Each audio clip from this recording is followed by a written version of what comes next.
So when an assignment is given to you and God says, you are a prophet,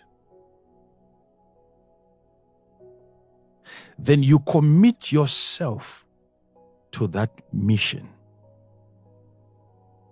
And then your physical body is under that superior instruction. It's not now your body controlling the prophet, it is the prophet within the body controlling the physical body. Right. Now what happens is that they mix together, they blend to a point where if you are not careful, at death, it will be a struggle for even God to separate the two of you, your physical body. Wow. And your soul. The cake has now become one. Even after you are dead as a prophet and you are buried, your bones can still raise the dead. The mixture was too intense that you can't really. And the body was under obedience to a point where the body was almost becoming like the soul that heals the sick. My God. The bones are still healing. Why? Because that was the temple of the spirit. Location. Okay. Wow. So, but if you keep on arguing with your assignment, it means you have two people living together, but they are in a disagreement. They are divorced. But if there is a union where your body agrees to the assignment given to the soul, your body is transformed into becoming like your soul. It becomes easier now for the soul to see through a body that is not contradicting itself. Oh, wow. As a soul, you are hearing through a body that is in subjection to the soul. There's no contradiction. Your body is not arguing with your assignment. So when you look out as a soul through the physical eyes, you can see clearly. Why? Because the physical flesh is in agreement with the soul inside. Wow. We're talking of senses now. So all the hearing, the seeing, the feeling, these are abilities given to the soul, not your flesh. Not your flesh. Your flesh doesn't hear even physically. I'm not talking about spiritual. Even physically, you can't hear. Yes, Father. That is why when the spirit goes out of you together with the soul, the body left alone cannot hear, while the ear is there. Yes.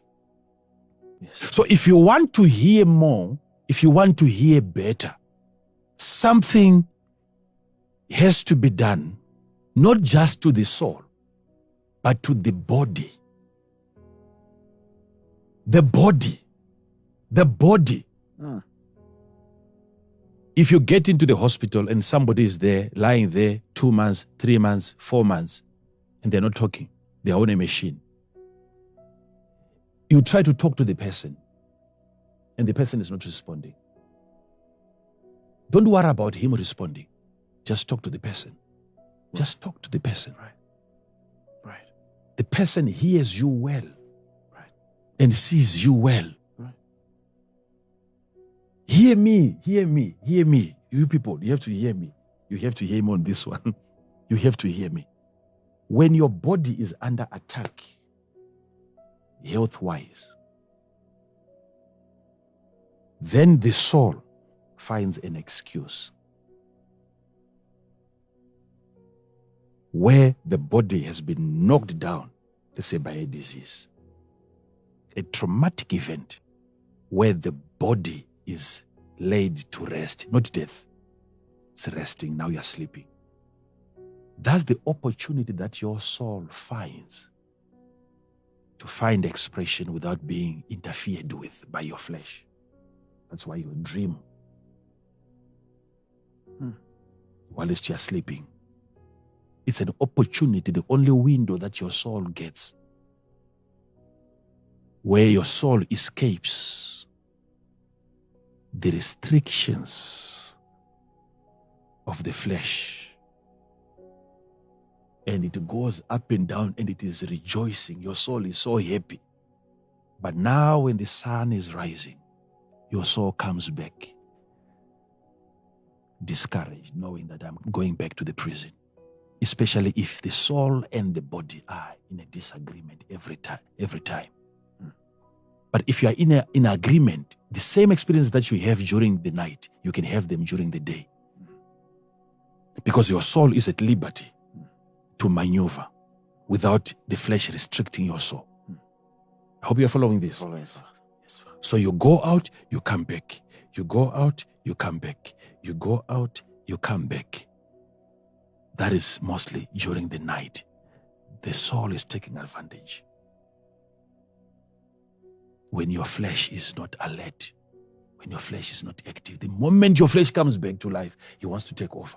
He's in charge. He starts restricting the men that could properly see. See the way you see in a dream. Just see the way you also hear in a dream.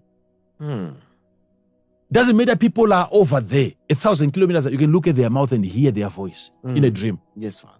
Yes, Father. Which means you are more perfect. You hear more, you see more as a soul than as flesh. You see now? Yes, Father. So, if you notice now, when you talk about you have to hear, you have to see, you have to walk as a spirit, your soul has to be under the leadership of the spirit so that the soul can express his feelings well, his emotions, his desires under the leadership of the spirit. Okay? But when you wake up, do you know most of the dreams that you have, you can't remember? Yes, Father. You might remember 2 or 3 or just 1. Yes, Father. Why? The restrictions of the flesh. This is the problem that the soul is having with the flesh. You are not thoroughly mixed up together.